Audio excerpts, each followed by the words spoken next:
السلام عليكم ورحمة الله وبركاته. نحمده ونصلي على رسوله الكريم، أما بعد، فأعوذ بالله من الشيطان الرجيم. بسم الله الرحمن الرحيم. رب اشرح لي صدري ويسر لي أمري واحلل عقدة من لساني يفقهوا قولي. ربنا زدنا علما، اللهم فقهنا في الدين، آمین یا رب العالمین۔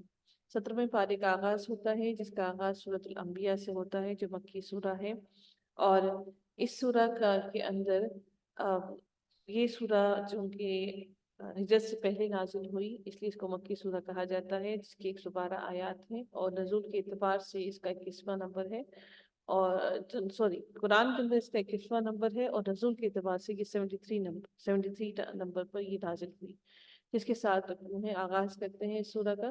بسم اللہ الرحمن الرحیم۔ اقترب للناس حسابهم وهم في غفلة معرضون۔ اللہ رب العزت ارشاد فرماتے ہیں کہ لوگوں کے حساب کے وقت کا وقت قریب آ گیا ہے، پھر بھی وہ بے خبری میں منہ پھیرے ہوئے ہیں، اور حساب کے وقت سے مراد کیا ہے؟ قیامت کے بارے میں غافل انسان کے بارے میں ذکر کیا جا رہا ہے۔ ما یأتیہم من ذکر من ربہم محدث الا استمعوہ وہم یلعبون۔ پھر اللہ تعالیٰ ارشاد فرماتے ہیں کہ ان کے پاس ان کے رب کی طرف سے جو بھی نئی نئی نصیحت آتی ہے، اسے وہ کھیل کود میں ہی سنتے ہیں، اچھلتے کودتے ہوئے ہی سنتے ہیں۔ بالکل یاد رکھیے، ایسے ہی جیسے اگر آج آپ قرآن کو سننے کے لیے بیٹھے ہیں تو اپنی زندگی کے کاموں میں مشغول ہیں، تو کبھی بھی قرآن سے وہ ہدایت اور وہ چیز حاصل نہیں کر سکیں گے جو حاصل کرنا ہمارا مقصد ہوتا ہے۔ اللہ تعالیٰ ان لوگوں کے لیے صرف یہ نہیں ارشاد فرماتے، بلکہ اللہ تعالیٰ ہمارے لیے بھی یہ کہتے ہیں، ارشاد فرماتے ہیں کہ جب بھی قرآن کی آیتیں، قرآن کی باتیں، قرآن کا ذکر ان کے اوپر کیا جاتا ہے تو وہ کھیل کود کرتے ہوئے اس کو سنتے ہیں۔ یہ قرآن کا ادب ہے جو ہم سب کو کرنا لازم ہے۔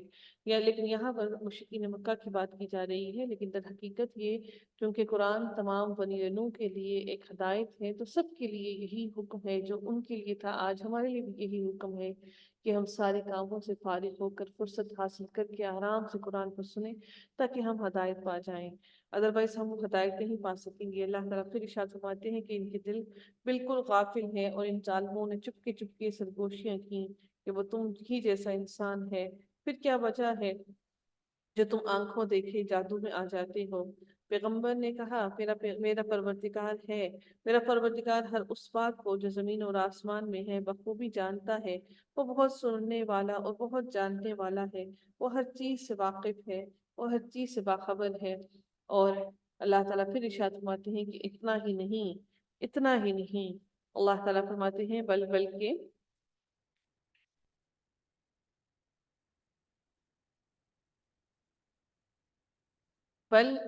قالوا، انہوں نے کہا،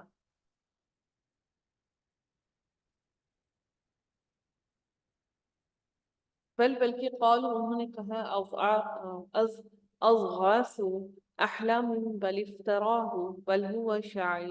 اللہ تعالیٰ اپنی ارشاد فرماتے ہوئے کہتے ہیں اتنا ہی نہیں ان لوگوں نے کہا، بلکہ یہ تو کہتے ہیں قرآن تو ایک تمام کا تمام قرآن ایک خوابوں کا مجموعہ ہے، کہ یہ ایک خواب تھے جو نبی کریم صلی اللہ علیہ وآلہ وسلم دیکھتے رہے اور خوابوں کو دیکھتے رہے، اور پھر صبح آ کر ان خوابوں کو ہم پر بیان کرتے ہیں، بلکہ یا پھر یہ خواب ہیں، یا تو پھر نبی کریم صلی اللہ علیہ وآلہ وسلم نے اس کو اختراع کر لیا ہے، بل ہوا شاعر، بلکہ وہ شاعر ہیں۔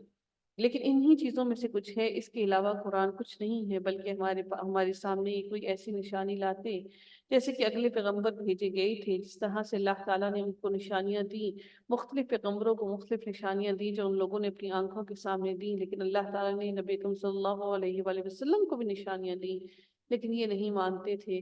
جب حضرت نبی کریم صلی اللہ علیہ وآلہ وسلم نے چاند کے 2 ٹکڑے کیے اور ساری دنیا کے لوگوں نے اس کو دیکھا، یہ دیکھنے کے باوجود نہیں مانے، اس کے بعد اللہ تعالیٰ نے کوئی نشانی ان لوگوں کو نہیں دکھائی، کیونکہ ان لوگوں کا یہی وتیرہ رہا ہے کہ جب اللہ تعالیٰ کی طرف سے کوئی نشانی اپنی آنکھوں سے دیکھ لیتے ہیں تو دیکھ لینے کے باوجود پھر ویسے ہی پلٹ جاتے ہیں، چونکہ اللہ تعالیٰ کا وعدہ تھا کہ نبی کریم صلی اللہ علیہ وآلہ وسلم کی موجودگی کے اندر ان پر عذاب نازل نہیں ہوگا۔ اس وجہ سے اللہ تعالیٰ نے پھر اگر اللہ تعالیٰ کی کوئی نشانی اپنی آنکھوں سے دیکھ لیتے تو پھر لازماً اللہ تعالیٰ ان پر عذاب نازل کر دیتا اور ساری کی ساری قوم کو نیست و نابود کر دیتا اور مکمل ان کا خاتمہ کر دیتا۔ پھر اللہ تعالیٰ ارشاد فرماتے ہیں کہ ہم نے ان کے ایسے جسم نہیں بنائے تھے کہ وہ کھانا نہ کھائیں اور نہ وہ ہمیشہ رہنے والے تھے، بلکہ وہ ایسے ہی کھانا کھاتے پیتے اور وہ دنیا میں چلتے پھرتے بھی ہیں۔ پھر ہم نے ان سے کیے ہوئے سب وعدے سچے کیے انہیں، اور جن جن کو ہم نے چاہا نجات عطا فرمائی، اور حد سے نکل جانے والوں کو ہم نے غارق کر دیا۔ وَأَهْلَكْنَا الْمُسْرِفِينَ، سب کو غرق کر دیا۔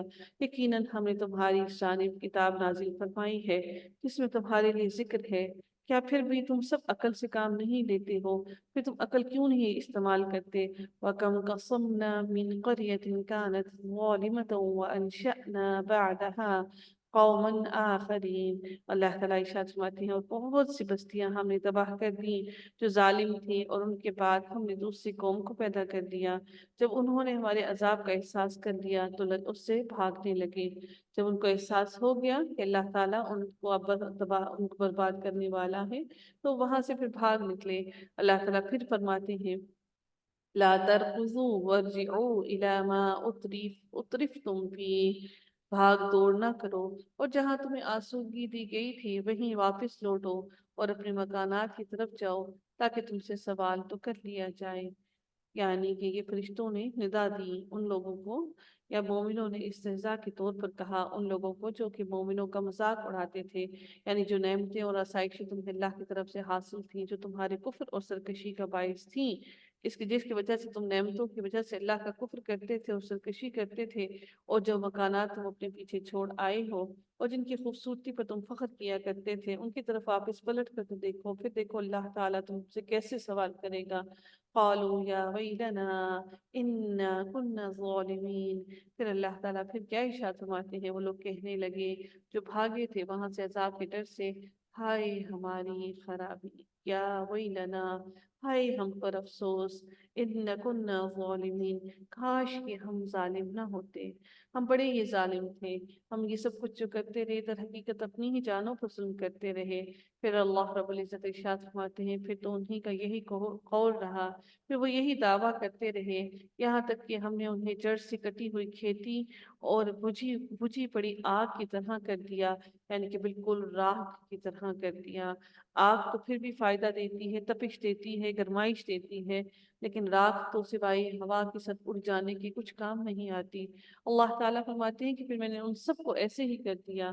پھر اللہ تعالیٰ ارشاد فرماتے ہیں کہ ہم نے آسمان اور زمین اور ان کے درمیان کی چیزوں کو کھیلتے ہوئے نہیں بنایا ہے، وما بینہما لاعبین، ایسا نہیں کہ ہم نے کھیلتے ہوئے ان کو بنا دیا، بلکہ ہم نے ہر چیز کو پوری پلاننگ کے ساتھ بنایا ہے۔ لو اردنا ان نتخذ لہوا لاتخذناہ من لدنا، پھر اللہ تعالیٰ ارشاد فرماتے ہیں کہ اگر ہم یوں ہی کھیل تماشے کا ارادہ کرتے تو اسے اپنے پاس سے ہی بنا لیتے، اگر ہم کرنے والے ہی ہوتے کہ ہم اگر کھیل تماشا ہی کرنا چاہتے تو ہم اس کو ایسے ہی بنا لیتے، جیسے کہ تم سمجھتے ہو کہ ہم نے اس کو کھیلتے ہوئے بنا لیا ہے، ہم اتنی لمبی چوڑی کائنات کو نہ بناتے اور پھر اللہ تعالیٰ اتنی مخلوقات کو زمین کے اندر نہ بساتا۔ پھر اللہ تعالیٰ پھر ارشاد فرماتے ہیں بلکہ ہم سچ کو جھوٹ پر پھینک مارتے ہیں، بس سچ جھوٹ کا سر توڑ دیتا ہے اور وہ اسی وقت نیست و نابود ہو جاتا ہے۔ تم جو باتیں بناتے ہو وہ تمہارے لیے باعث خرابی ہیں، جو تم بنا رہے ہو، جو تم کر رہے ہو، یہ خرابی کے علاوہ کچھ نہیں ہے۔ وَلَهُ مَنْ فِي السَّمَاوَاتِ وَالْأَرْضِ وَمَنْ عِنْدَهُ لَا يَسْتَكْبِرُونَ، اللہ تعالیٰ پھر ارشاد فرماتے ہیں کہ آسمانوں اور زمین میں جو کچھ بھی ہے اسے اللہ کا ہے، اور جو اس کے پاس ہے وہ اس کی عبادت سے نہ سرکشی کرتے ہیں اور نہ ہی وہ تھکتے ہیں۔ اللہ تعالیٰ کی لا یستکبرون اور نہ وہ اللہ تعالیٰ کی عبادت سے اس کی عبادت سے نہ سرکشی کرتے ہیں اور نہ وہ تھکتے ہیں۔ ان سے مراد کس کی بات کی جا رہی ہے؟ ان سے مراد فرشتوں کی جا رہی ہے۔ یسبحون اللیل والنہار، وہ دن اور رات کو اللہ تعالیٰ کی تسبیح بیان کرتے ہیں اور اس میں سستی ہرگز نہیں کرتے اللہ کی تسبیح بیان کرتے ہوئے۔ اللہ تعالیٰ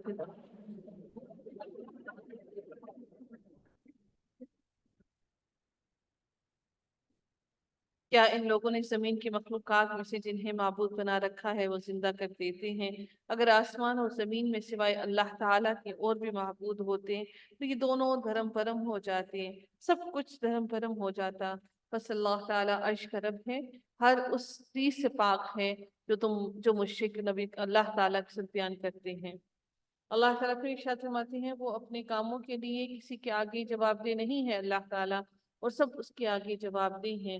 اللہ کو کسی کے آگے جواب نہیں دینا، بلکہ سب کو اللہ تعالیٰ کے آگے جواب دینا ہے۔ لا يسأل عما يفعل وهم يسألون، وہ اپنے کاموں کے لیے کسی کے آگے جواب نہیں دے گا بلکہ سب اس کو ہی جواب دیں گے۔ کیا ان لوگوں نے اللہ کے سوا اور معبود بنا رکھے ہیں؟ ان سے کہہ دو لاؤ اپنی دلیل پیش کرو، یہ ہے میرے ساتھ والوں کی کتاب اور مجھ سے اگلوں کی دلیل۔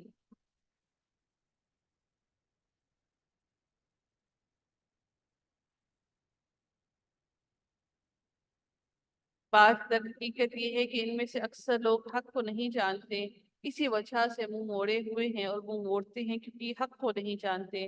پھر نبی اکرم صلی اللہ علیہ وسلم کو بتایا جا رہا ہے کہ تجھ سے پہلے بھی جو رسول ہم نے بھیجا اس کی طرف یہی وہی ایسی ہی باتیں یہی سب کچھ لکھ کر بھیجا کہ میرے سوا کوئی معبود نہیں، بس تم سب کی سب میری ہی عبادت کرو اور مجھ سے منہ نہ موڑنا۔ لیکن وقالوا اتخذ الرحمن، تو انہوں نے مشرک لوگ کہتے ہیں کہ رحمان اولاد والا ہے، ولدن سبحانہ، رحمان اولاد والا ہے۔ پھر فرماتے ہیں کہ سبحانہ، اللہ کی ذات پاک ہے اس چیز سے، بل عباد مکرمون، پھر ارشاد ہوتا ہے بلکہ وہ سب اس کے باعزت بندے ہیں۔ اللہ تعالیٰ کے سب باعزت بندے ہیں، یہ سارے کے سارے کسی بات میں اللہ پر پیش دستی نہیں کرتے، اللہ تعالیٰ پر کسی بات پر سبقت حاصل کرنے کی کوشش نہیں کرتے، بلکہ اس کے فرمانبردار بندے ہیں یہ سارے کے سارے لوگ جو اللہ تعالیٰ کی عبادت گزار ہیں۔ يَعْلَمُ مَا بَيْنَ أَيْدِيهِمْ وَمَا خَلْفَهُمْ وَلَا يَشْفَعُونَ إِلَّا لِمَنِ ارْتَضَىٰ وَهُمْ مِنْ خشیتہ مشفقون، اور ان کے آگے پیچھے کے تمام امور سے اللہ تعالی واقف ہے، وہ کسی کی بھی سفارش نہیں کرتے سوائے ان کے ان سے اللہ تعالی خوش ہو۔ وہ تو خود بھی ہیبت الہی اللہ تعالیٰ کے ڈر سے لرز رہے ہوتے ہیں، لرزتے ہیں اللہ تعالیٰ کی ہیبت سے، اللہ تعالیٰ کے خوف سے لرزتے ہیں۔ ان سے معلوم ہوتا ہے کہ انبیاء علیہ السلام کے علاوہ فرشتے بھی سفارش کریں گے۔ اللہ تعالیٰ کے ہاں کون سفارش کریں گا؟ وہ ان کے آگے پیچھے کے تمام امور سے واقف ہے، اور وہ کسی کی بھی سفارش نہیں کرتے سوائے ان کے جن سے اللہ تعالیٰ خوش ہو۔ اس سے مراد یاد رکھیے یہ بھی ہے کہ یہ انبیاء صالحین کے علاوہ فرشتے بھی انسان کی سفارش کریں گے۔ حدیث سے یہ اس بات کی تائید ہوتی ہے، لیکن یہ سفارش انہی کے حق میں ہوگی جن کے لیے اللہ تعالیٰ سفارش کرنا پسند فرمائے گا، اور اللہ تعالیٰ نافرمان لوگوں کے بندوں اور لوگوں کی سفارش کے لیے ہرگز کسی کو بھی اجازت نہیں دے گا۔ آگے ارشاد ہوتا ہے، اللہ تعالیٰ مزید ارشاد فرماتے ہیں کہ کیا کافر لوگوں نے یہ نہیں دیکھا کہ آسمان اور زمین باہم ملے جلے تھے، اکٹھے تھے، پھر ہم نے انہیں جدا کیا، اور ہر زندہ چیز کو ہم کہتے ہیں کہ اگر سچے ہو تو بتا دو کہ یہ وعدہ کب ہے، یہ وعدہ کب پورا ہونے والا ہے، یعنی کہ وہ قیامت کا دن کب آنے والا ہے۔ کاش یہ کافر لوگ جانتے کہ اس وقت نہ تو یہ کافر آگ کو اپنے چہروں سے ہٹا سکیں گے اور نہ اپنی پیٹھوں سے، اور نہ ان کی کوئی مدد کرے گا اور نہ یہ مدد کیے جائیں گے۔ کوئی ان کو اللہ تعالیٰ سے بچانے والا ہرگز نہ ہوگا، اور نہ کوئی اللہ تعالیٰ سے ان کو اللہ کے سامنے ان کی سفارش کرے گا۔ پھر اللہ رب العزت ارشاد فرماتے ہیں، لو يعلم الذين كفروا حين لا يكفون عن وجوههم النار ولا عن ظهورهم ولا هم ينصرون۔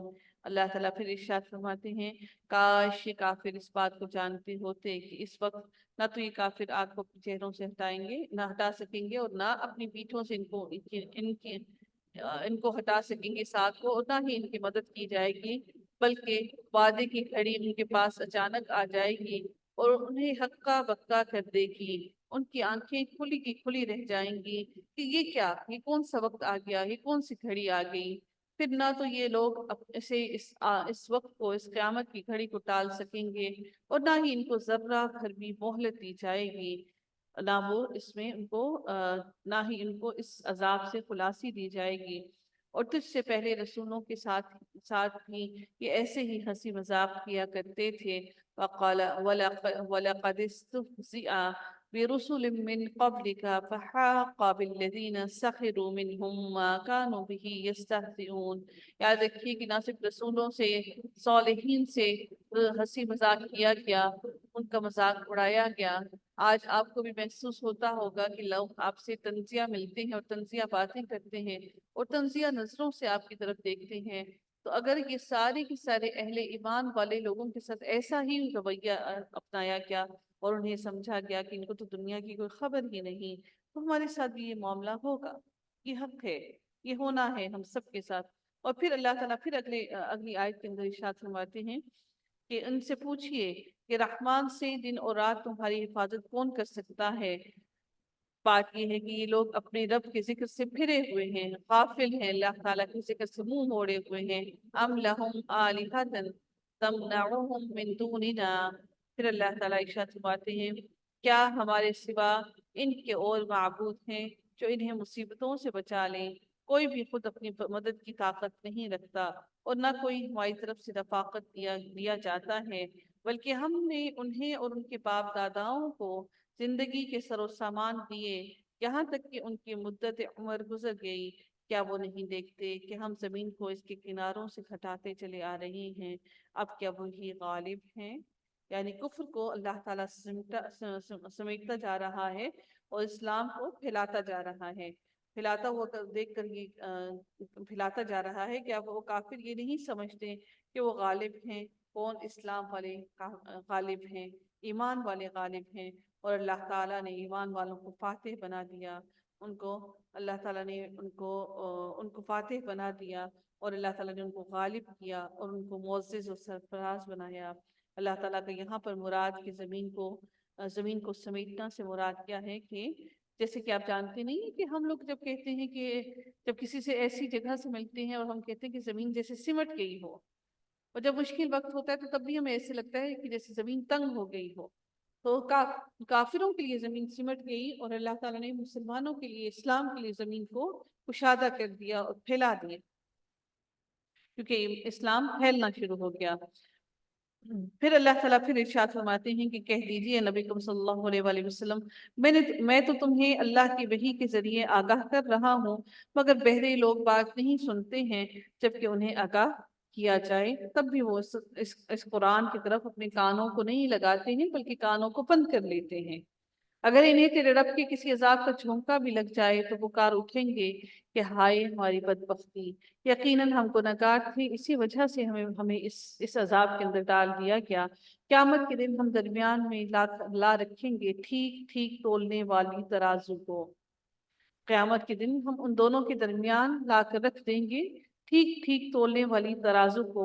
وَنَضَعُ الْمَوَازِينَ الْقِسْطَ لِيَوْمِ الْقِيَامَةِ فَلَا تُظْلَمُ نَفْسٌ شَيْئًا، کہ کسی پر اس دن پھر کسی پر بھی ظلم نہ کیا جائے گا، اور اگر ایک رائی کے دانے کے برابر بھی عمل ہوگا ہم اسے بھی لا کھڑا کریں گے، اور ہم کافی ہیں حساب لینے والے۔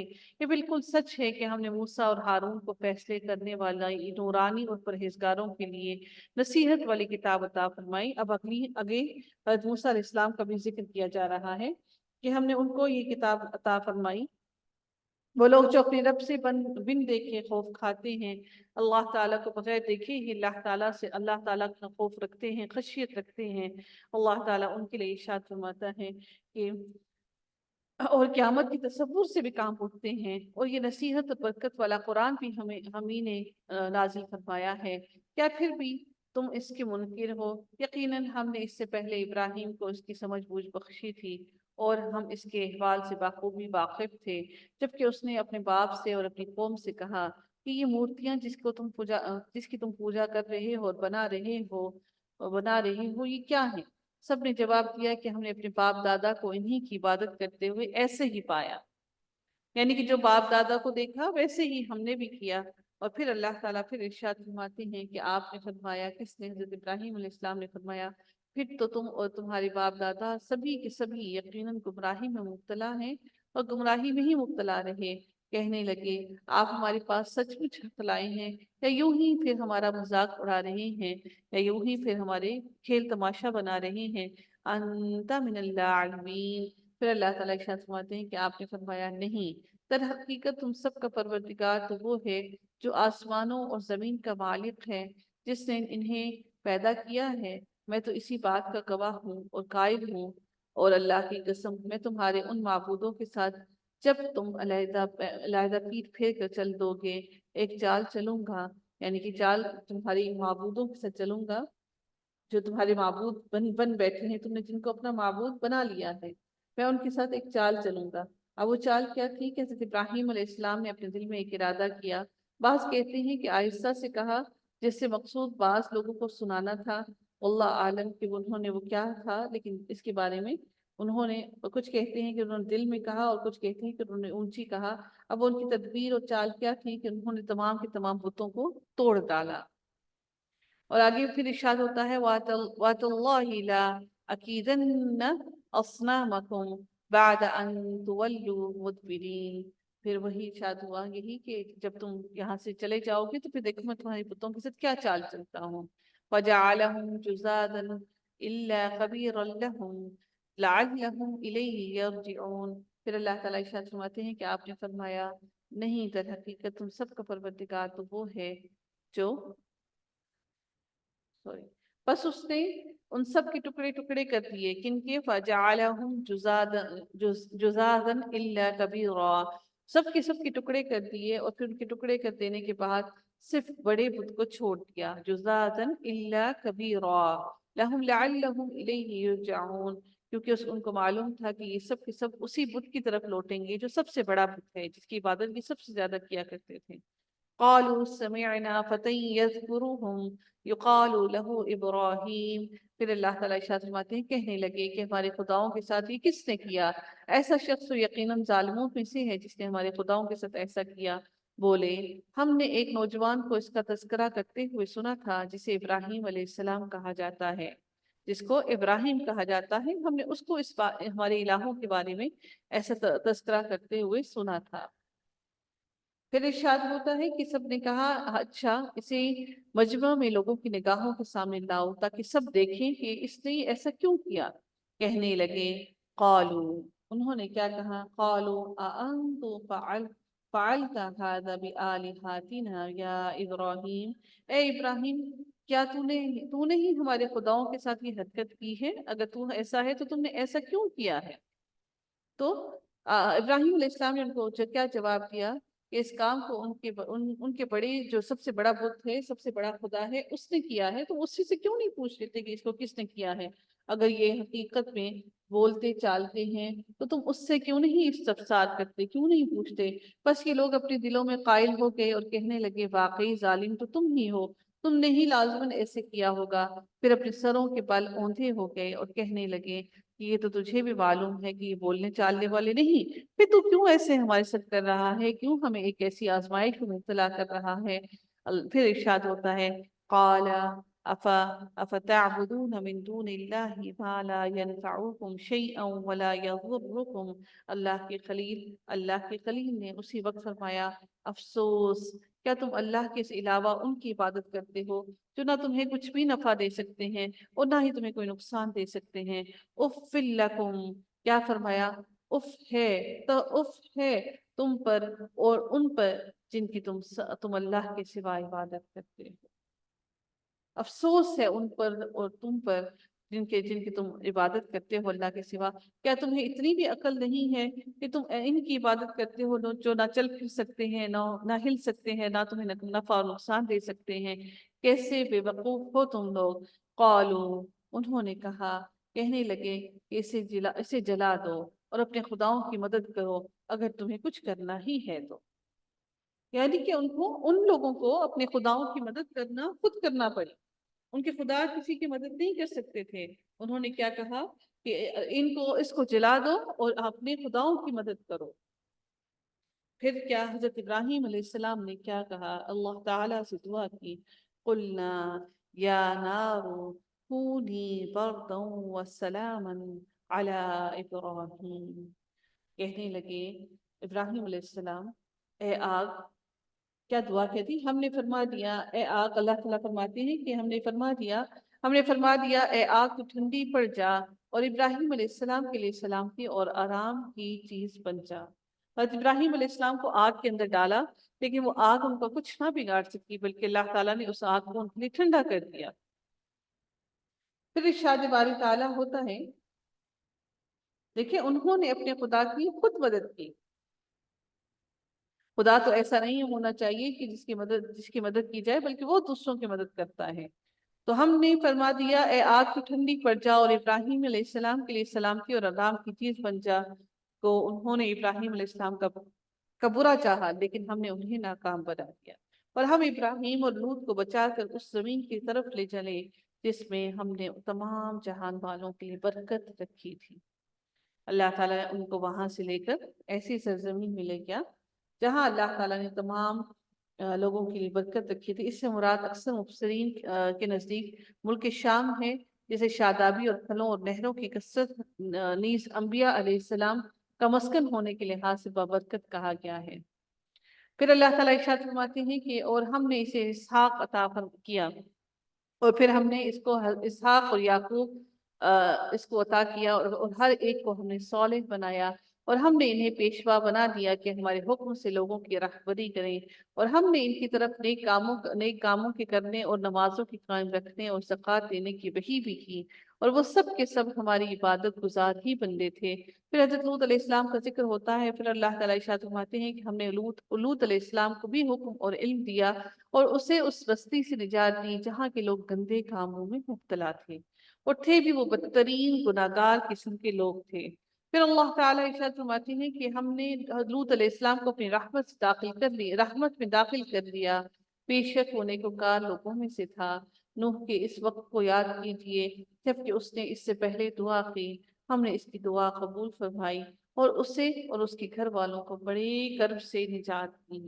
وَنَجَّيْنَاهُ مِنَ الْقَرْيَةِ الَّتِي كَانَتْ تَعْمَلُ الْخَبَائِثَ إِنَّهُمْ كَانُوا قَوْمَ سُوءٍ فَاسِقِينَ۔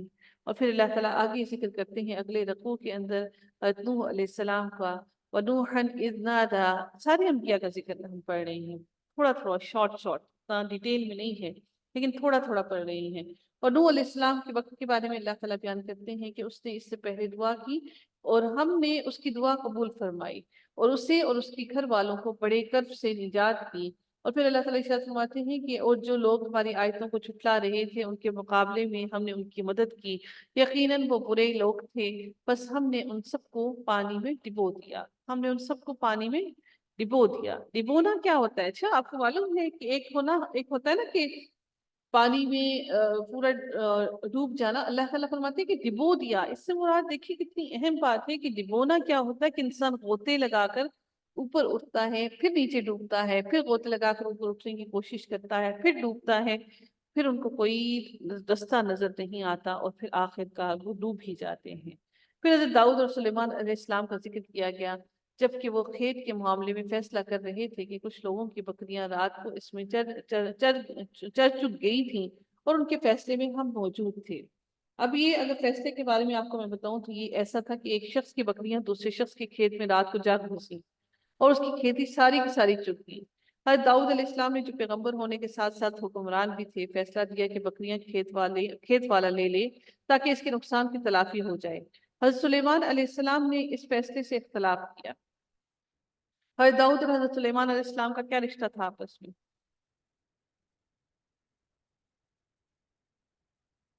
جی، حضرت داؤد علیہ السلام کا اور حضرت سلیمان علیہ السلام کا کیا رشتہ تھا آپس میں؟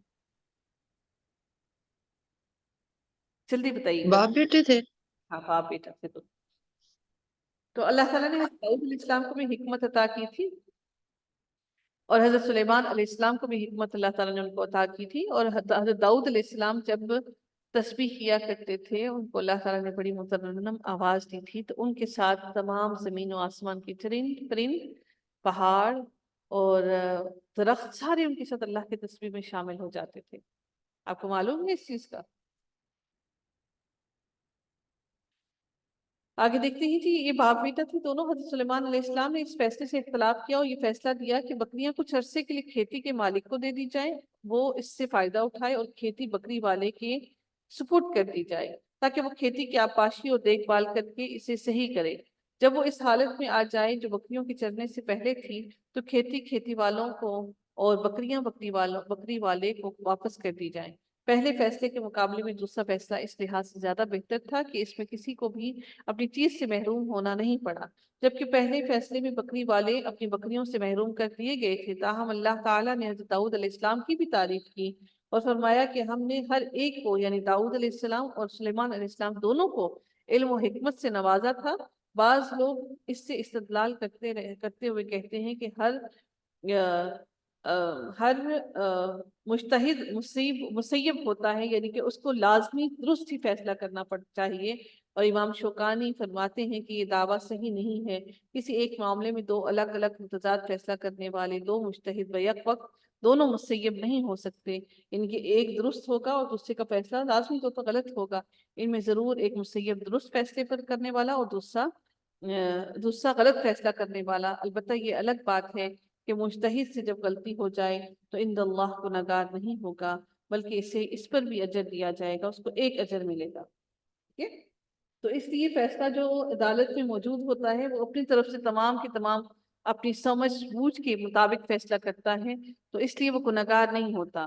تو اللہ تعالیٰ نے ارشاد فرمایا ہے حضرت داؤد اور سلیمان علیہ السلام کے بارے میں، یہ اس واقعے کا ذکر کیا جا رہا ہے. اور ہم نے اس کا صحیح فیصلہ سلیمان کو سمجھا دیا. ہاں، ہر ایک کو ہم نے حکم و علم دے رکھا تھا، اور داؤد کی تابع ہم نے پہاڑ کر دیے تھے جو تسبیح کرتے تھے، اور پرندے بھی ان کے ساتھ ہی تسبیح کیا کرتے تھے. وَكُنَّ فَاعِلِينَ، کہ وہ سارے کے سارے جب حضرت داؤد علیہ السلام جب تسبیح اللہ کی کیا کرتے تھے تو سارے ان کے ساتھ تسبیح اللہ کی کیا کرتے تھے. اور ہم نے اسے تمہارے لیے لباس بنانے کی کاریگری سکھائی تاکہ لڑائی کے ضرر سے تمہیں بچاؤ ہو. کیا تم شکر گزار بنو گے؟ کہ وہ اپنے ہاتھوں سے وہ جنگی لباس داؤد علیہ السلام بنایا کرتے تھے. اللہ تعالیٰ نے ان کو یہ بھی کرشمہ دیا کہ وہ جب لوہا ان کے ہاتھ میں آتا تو وہ پگھل کر بالکل نرم ہو جاتا. تو اللہ تعالیٰ نے ان کو یہ لباس بنانا سکھایا تھا. اللہ تعالیٰ فرماتے ہیں دیکھیں کہ اور ہم نے ان کو لباس بنانا سکھایا. اللہ تعالیٰ نے سکھایا ان کو کہ کیسے. اسی طرح سے اللہ تعالیٰ نے اور کس نبی کو اللہ تعالیٰ نے کوئی اور چیز بنانی سکھائی تھی؟ کس کو سکھایا تھا؟ جلدی بتائیے گا، ہمارا میٹنگ کا ٹائم اینڈ ہونے والا ہے. کشتی بنانا حضرت نوح علیہ السلام کو. بارک اللہ فیک. جی، حضرت نوح علیہ السلام کو کشتی بنانا اللہ تعالیٰ نے سکھایا. ہم نے تیز و تند ہوا کو سلیمان علیہ السلام کے تابع کر دیا جو اس کے فرمان کے مطابق اس زمین کی طرف چلتی تھی جہاں